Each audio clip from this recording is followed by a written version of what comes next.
Hello दोस्तों, स्वागत है क्रेजी अड्डा लाइव में। आप सभी को, जितने भी मेरे भाई बहन इस चैनल से जुड़े हुए हैं, सभी को तहे दिल से धन्यवाद। तो मेरे भाई बहन, ये समझ लीजिए आप लोग का आज एग्जाम होने वाला है, ठीक है। यूपी होमगार्ड के लिए और यूपी पुलिस के लिए, ठीक है। आप लोगों के लिए एकदम बिल्कुल स्पेशल जीके का क्लास लेकर आया हूँ मेरे भाई बहन। तो वीडियो को पूरा एंड तक आप लोग को बने रहना है, ठीक है। बिना देर के हुए एकदम क्लास को शेयर कर दीजिए। और अभी तक चैनल को सब्सक्राइब नहीं किए तो जल्दी से कर लीजिए, ठीक है। सभी को गुड मॉर्निंग, ठीक है। चलिए चलिए, तो आज का पहला क्वेश्चन देखिए, ठीक है। यहाँ देख सकते हैं आज का पहला क्वेश्चन है कि साइबर क्राइम से जुड़ा हेल्पलाइन नंबर क्या है, ठीक है। साइबर क्राइम से, ठीक है। तो याद रखिएगा मेरे भाई बहन, ये हो जाएगा आपका correct answer option C number 1930 हो जाएगा, ठीक है। ओके, चलिए वीडियो को लाइक करिए, ठीक है। और जितना से जितना हो सके आप लोग शेयर करिए, ठीक है। एकदम वेरी वेरी इंपॉर्टेंट क्वेश्चन लेकर आया हूँ मेरे भाई बहन, ठीक है। अब बताइए, दूसरा क्वेश्चन है कि डायनेमो का खोज किसने किया था। डायनेमो का खोज किसने किया था। तो याद रखिएगा मेरे भाई बहन, डायनेमो का खोज किए थे, ये ऑप्शन ए नंबर हो जाएगा, माइकल फैराडे ने किए थे, ठीक है। माइकल फैराडे आपके किए थे, ठीक है। अब देखिए, यहाँ देख सकते हैं तीसरा है, उत्तर प्रदेश की प्रथम महिला मुख्यमंत्री कौन थी। भाई, उत्तर प्रदेश की पहली मुख्यमंत्री महिला कौन थी। तो याद रखिएगा ऑप्शन ए नंबर हो जाएगा करेक्ट आंसर, सुचेता कृपलानी, ठीक है। और यूपीपी और एसएससी जीडी के लिए हिंदी और रीजनिंग मैथ जो कि मैं डेली प्रोवाइड कराता हूँ टेस्ट के लिए, ठीक है। प्ले स्टोर में आप लोग जा सकते हैं और टेस्ट दे सकते हैं, ठीक है। चलिए अब देखिए, यहाँ पर देख सकते हैं इनमें से उत्तर प्रदेश का प्रमुख नदियाँ नहीं है। उत्तर प्रदेश की प्रमुख नदियाँ नहीं है। तो याद रखिएगा मेरे भाई बहन, ऑप्शन डी नंबर करेक्ट होने वाला है, पेरियार नदी नहीं है, ठीक है, प्रमुख नदी उत्तर प्रदेश की। अब देखिए, भारतीय अंतरिक्ष इसरो का स्थापना कब हुआ था। मेरे भाई बहन याद रखिएगा, इसरो का स्थापना हुआ था 1969 में। 1969 में हुआ था, यानी कि option C number correct answer हो जाएगा, ठीक है। अब यहाँ क्वेश्चन 6 नंबर देख सकते हैं कि भारत की आकृति कैसी है। भारत की जो आकृति कैसी है, तो याद रखिएगा मेरे भाई बहन, ये हो जाएगा ऑप्शन सी नंबर चतुष्कोणीय है, ठीक है। चतुष्कोणीय है, ठीक है। अब देखिए, यहाँ देख सकते हैं कि भारत में सर्वाधिक बोली जाने वाली भाषा कौन सी है। भारत में सर्वाधिक बोली जाने वाली भाषा कौन सी है, तो मेरे भाई बहन तो याद रखिएगा ये हो जाएगा आपका हिंदी, ठीक है। क्या हो जाएगा, हिंदी। यहाँ देख सकते हैं दिया है कि क्षेत्रफल की दृष्टि से विश्व में भारत का स्थान कौन सा है। क्षेत्रफल की दृष्टि से, ठीक है। तो याद रखिएगा ऑप्शन ये सी नंबर रहने वाला है, करेक्ट आंसर सातवां है, ठीक है। क्या है, सातवां है। अब बताइए, भारत की तटीय भाग की कुल लंबाई कितनी है। भारत की तटीय भाग की कुल लंबाई कितनी है। याद रखिएगा 75 से 16 किलोमीटर हो जाएगा, 75 से 16 किलोमीटर हो जाएगा मीटर, ठीक है। अब देखिए, यहाँ पर देख सकते हैं 10 नंबर, उत्तर प्रदेश का पहली राजधानी क्या थी। उत्तर प्रदेश का यानी कि मेरे भाई बहन यूपी की जो सबसे पहले राजधानी थी, ये थी संयुक्त प्रांत थी, ठीक है। संयुक्त प्रांत क्या थी, संयुक्त प्रांत थी। जितना से जितना हो सके मेरे भाई बहन आप वीडियो को शेयर करिए आप लोग, ठीक है। आप लोग के लिए मैं इतना मेहनत करता हूँ, ठीक है। और थोड़ा सा आप लोग का भी बनता है, ठीक है, इसमें भूमिका, महत्वपूर्ण भूमिका, कि वीडियो को जितना से जितना हो सके आप लोग शेयर करिए और लाइक करिए, ठीक है। और जितने भी नए मेरे भाई बहन इस वीडियो को देख रहे हैं, चैनल को सब्सक्राइब नहीं किए हैं तो कर लीजिए, ठीक है। अब देखिए 11 नंबर देखिए कि सर्वाधिक राज्यों के सीमा छूने वाले भारत का कौन सा राज्य है, ठीक है। भारत का राज्य कौन सा है सर्वाधिक सीमा छूने वाला, ठीक है, राज्यों से, ठीक है। तो याद रखिएगा मेरे भाई बहन, ये हो जाएगा ऑप्शन आप लोग का correct answer B number Madhya Pradesh, ठीक है। मध्य प्रदेश हो जाएगा, ठीक है। कौन सा हो जाएगा, option B number Madhya Pradesh, okay. अब देखिए, यहाँ देख सकते हैं कि कर्क रेखा भारत के कितने राज्यों से होकर गुजरती है। भारत के कर्क रेखा कितने राज्यों से होकर गुजरती है? तो याद रखिएगा मेरे भाई बहन, इसका करेक्ट आंसर हो जाएगा ऑप्शन सी नंबर 8। ठीक है। अब देखिए, इनमें से उत्तर प्रदेश का लोक नृत्य कौन सा है? इनमें से उत्तर प्रदेश का लोक नृत्य कौन सा है? तो ऑप्शन डी नंबर रहने वाला है कथक। ठीक है, कथक, कथकली नहीं होगा मेरे भाई बहन। ठीक है। अब देखिए, सर्वाधिक वर्षा किस राज्य में होती है? सर्वाधिक वर्षा भारत के किस राज्य में होती है मेरे भाई बहन? तो याद रखिएगा, ये होती है मेघालय, यानी कि option C number correct answer. ठीक है, मानसिंग राम में होता है। ठीक है, याद रखिएगा मानसिंग राम में होता है।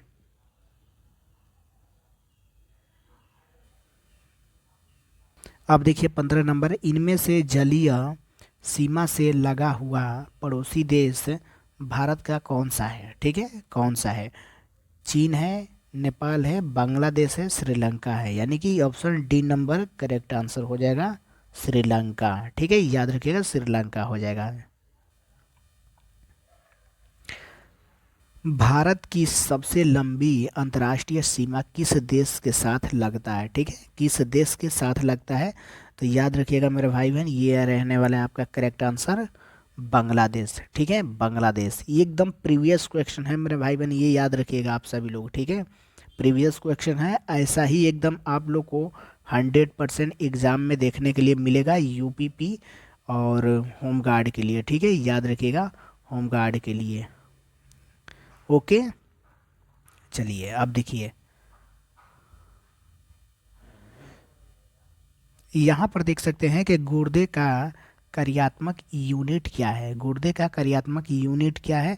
तो याद रखिएगा ऑप्शन ए नंबर हो जाएगा नेफ्रॉन। ठीक है, नेफ्रॉन। ठीक है। 18 नंबर देखिए, उत्तर प्रदेश का राजकीय पशु क्या है? उत्तर प्रदेश का राजकीय पशु क्या है? तो याद रखिएगा मेरे भाई बहन, यह ऑप्शन सी नंबर हो जाएगा आपका बारहसिंगा। ठीक है, बारहसिंगा हो जाएगा। अब देखिए, पर्यावरण दिवस कब मनाया जाता है? पर्यावरण दिवस कब मनाया जाता है मेरे भाई बहन? तो याद रखिए, वेरी वेरी इंपॉर्टेंट क्वेश्चन है, ये हो जाएगा ऑप्शन डी नंबर। ठीक है, 5 जून को पर्यावरण दिवस मनाया जाता है। ठीक है। अब देखिए, सौरमंडल का सबसे बड़ा ग्रह कौन सा है? सौरमंडल का सबसे बड़ा ग्रह कौन सा है मेरे भाई बहन? तो याद रखिएगा ऑप्शन ए नंबर हो जाएगा बृहस्पति। ठीक है, ये ओके। तो यहाँ पर देख सकते हैं मेरे भाई बहन, पहला क्वेश्चन दिया है, ठीक है, कि उत्तर प्रदेश के वर्तमान यानी कि 2025 के मुख्यमंत्री कौन है? ठीक है, याद रखिएगा मेरे भाई बहन, योगी आदित्यनाथ। ठीक है, योगी आदित्यनाथ, जो कि भाजपा से हैं। ठीक है, किससे हैं? भाजपा। ठीक है, ओके।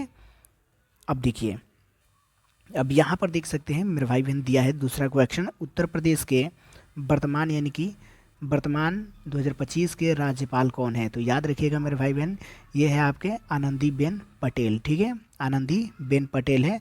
आनंदीबेन पटेल एक भारतीय राजनीतिज्ञ और 19 जुलाई 2019 से उत्तर प्रदेश राज्य की राज्यपाल है। ठीक है, एकदम जितना क्वेश्चन बता रहा हूँ मेरे भाई बहन, वेरी वेरी इंपॉर्टेंट क्वेश्चन, बस एक बार रट लीजिए आप लोग। ठीक है, रटने वाला है, बस रट लो, याद हो गया। ठीक है, बस रटना है। ठीक है, ओके। चलिए यहाँ देखिए, उत्तर प्रदेश में रहने वाले निवासियों का प्रतिनिधित्व करने वाला नाम क्या है? ठीक है, तो याद रखिएगा मेरे भाई बहन, इसको हम कहते हैं उत्तर प्रदेशी। ठीक है, जब हम उत्तर प्रदेश में निवास कर रहे हैं तो हमें उत्तर प्रदेशी लोग बोलेंगे। ठीक है, या कहते हैं प्रतिनिधि, यह नाम दिया गया है। ठीक है, ओके। तो जितना से जितना हो सके मेरे भाई बहन, आप लोग वीडियो को शेयर करिए। ठीक है, ओके। अब देखिए, उत्तर प्रदेश का सबसे बड़ा शहर और राजधानी क्या है? तो याद रखिएगा मेरे भाई बहन, ये आपका उत्तर प्रदेश का सबसे बड़ा शहर लखनऊ है। ठीक है, लखनऊ है, और राजधानी उत्तर प्रदेश की क्या है? ये भी लखनऊ है। ठीक है, ओके। अब आइए, अब यहाँ पर देख सकते हैं कि उत्तर प्रदेश की आधिकारिक भाषा क्या है? उत्तर प्रदेश की जो आधिकारिक भाषा है, याद रखिएगा, पहले पर आता है हिंदी, दूसरे पर आता है उर्दू, ठीक है, यानी कि दो भाषाएं हैं, ठीक है, हिंदी व उर्दू, ठीक है। बस आप लोग को याद करना है, बस देखना है, ठीक है, ये ऑटोमेटिक याद हो जाएगा, ठीक है, ओके। उत्तर प्रदेश की अतिरिक्त यानी कि आधिकारिक भाषाएं क्या है? यानी कि अवधी ब्रज भाषा है, ठीक है, याद रखिएगा, अवधी और ब्रज भाषा है, और दो भी है भाषाएं बोली जाती है, अवधी और ब्रज भाषा है, ठीक है, यूपी में, ठीक है। यहाँ देख सकते हैं 7 नंबर, उत्तर प्रदेश का मुख्यालय कहाँ? उत्तर प्रदेश का मुख्यालय याद रखिएगा कहाँ है, तो उत्तर प्रदेश का मुख्यालय है आपका ये प्रयागराज में, ठीक है, कहाँ है? प्रयागराज में, ओके। चलिए अब देखिए, यहाँ देख सकते हैं कि स्पोर्ट कॉलेज लखनऊ की स्थापना किस साल में हुई थी? किस साल में हुई थी? तो याद रखिएगा 1975 में हुई थी, 1975 ईस्वी में हुई थी, ठीक है, ओके। अब देखिए यहाँ पर देख सकते हैं कि 9 नवंबर 2000 को उत्तर प्रदेश से अलग करके किस एक राज्य का गठन किया गया था, बनाया गया था मेरे भाई बहन? तो याद रखिएगा उत्तराखंड, ठीक है, ये आपका हो जाएगा उत्तराखंड मेरे भाई बहन, ठीक है, उत्तराखंड को बनाया गया था और 9 नवंबर 2000 को, ठीक है, 9 नवंबर 2000 ईस्वी को मतलब बनाया गया था उत्तर प्रदेश से अलग करके उत्तराखंड को, ओके। जितना भी वेरी वेरी इंपॉर्टेंट क्वेश्चन है सब मैं बताता रहता हूँ, ठीक है, आप लोग के लिए एकदम लेकर आता हूँ, ठीक है, एग्ज़ाम के लिए, जो कि बहुत बेहतरीन होता है रहता है, ठीक है, ओके। चलिए अब देखिए कि अंग्रेज गवर्नर लॉर्ड डलहौजी किस विलय नीति के फलस्वरूप उत्तर प्रदेश की कौन सी रियासत अंग्रेजी सरकार के अधीन नहीं की गई थी? तो याद रखिएगा ये आपका हो जाएगा कानपुर शहर, ठीक है, कौन सा? कानपुर शहर, ये अधीन नहीं की गई थी, ठीक है। अब देखिए, अकबर के दरबार में फारसी कवि शेख फैजी का जन्म उत्तर प्रदेश के किस नगर में हुआ था मेरे भाई बहन? तो याद रखिएगा आपका आगरा हो जाएगा करेक्ट आंसर, ठीक है। अब देखिए, बस आप लोगों को देखना है, ऑटोमेटिक याद हो जाएगा, ठीक है। उत्तर प्रदेश के दरबारी श्रेष्ठ कवि एवं विद्वान शेख फैजी का जन्म 1547 ईस्वी में उत्तर प्रदेश के किस शहर में हुआ था? तो आगरा में हुआ था, बिल्कुल सेम क्वेश्चन है ये, आप लोग का डेट याद रखिएगा, ठीक है। उत्तर प्रदेश से रिलेटेड यूपीपी और यूपी होमगार्ड के लिए बहुत स्पेशल होने वाला है जीके का क्लास, ठीक है। अकबर के प्रधानमंत्री, ठीक है, टोडरमल का जन्म कहाँ हुआ था मेरे भाई? बहुत वेरी वेरी इंपॉर्टेंट क्वेश्चन है ये, याद रखिएगा, ठीक है। टोडरमल का जन्म कहाँ हुआ था? अकबर के जो दरबार में प्रधानमंत्री रहते थे, ठीक है, तो याद रखिएगा ये सीतापुर में हुआ था, ठीक है, सीतापुर में, ओके। अब देखिए, अकबर के प्रधानमंत्री टोडरमल का वही है, बिल्कुल सेम क्वेश्चन है, ठीक है। चलिए यहाँ देख सकते हैं कि अकबर नाम व आईने अकबरी किसकी रचना है मेरे भाई बहन? बहुत से मेरे भाई बहन ऑप्शन में मार कर चले जाते हैं, अकबर मार के चले जाते हैं, बिल्कुल गलत होता है, ठीक है, याद रखिएगा ये अबुल फजल हो जाएगा, ठीक है, अबुल फजल है, ठीक है, अबुल फजल, ओके। अनाज की खेती करने के लिए साक्ष्य कहाँ से पाए गए थे? साक्ष्य कहाँ से पाए गए थे? तो कोल्डिहवा, याद रखिएगा कोल्डिहवा से पाए गए थे, ठीक है, ओके। अब देखिए यहाँ देख सकते हैं कि अनुसूचित जनजाति की जनसंख्या कितने प्रतिशत उत्तर प्रदेश में है, ठीक है, तो याद रखिएगा 0.06% है, ठीक है, 0.06% है, ठीक है। अब देखिए यहाँ देख सकते हैं अयाजसा किस नगर का प्राचीन नाम है? अयाजसा, ठीक है, याद रखिएगा आप लोग, अयाजसा किस नगर का प्राचीन नाम है? तो याद रखिएगा ये आपका अयोध्या हो जाएगा, ठीक है, अयोध्या, ओके। सभी को समझ में आ रहा है, ठीक है, अयोध्या हो जाएगा, ठीक है। अब देखिए यहाँ पर देख सकते हैं कि अर्थव्यवस्था के हिसाब से भारत में उत्तर प्रदेश का स्थान क्या है, अर्थव्यवस्था। ठीक है, अर्थव्यवस्था की बात की जाए तो मेरे भाई बहन दूसरा है। ठीक है, अर्थव्यवस्था की बात की जाए तो दूसरा है, दूसरा स्थान पर आपका यूपी आता है। ठीक है, अर्थव्यवस्था की बात, ठीक है, अर्थव्यवस्था की बात हो तो। ठीक है, अब देखिए अली मोहम्मद खान ने अपने शासक काल में किस संस्थापक का निर्माण कराया था। ठीक है, ओके, तो याद रखिएगा इसका करेक्ट आंसर हो जाएगा मेरे भाई बहन रुहेलखंड। ठीक है, रुहेलखंड जो था अली अली मोहम्मद खान ने अपने शासनकाल में ये निर्माण करवाए थे। ठीक है, चलिए अब देख लीजिए अलीगढ़ आंदोलन किस व्यक्ति से संबंधित है। ठीक है, तो सर सैयद अहमद खान। ठीक है, सर सैयद अहमद खान से संबंधित है। ठीक है, अलीगढ़ का आंदोलन। ठीक है, अलीगढ़ का।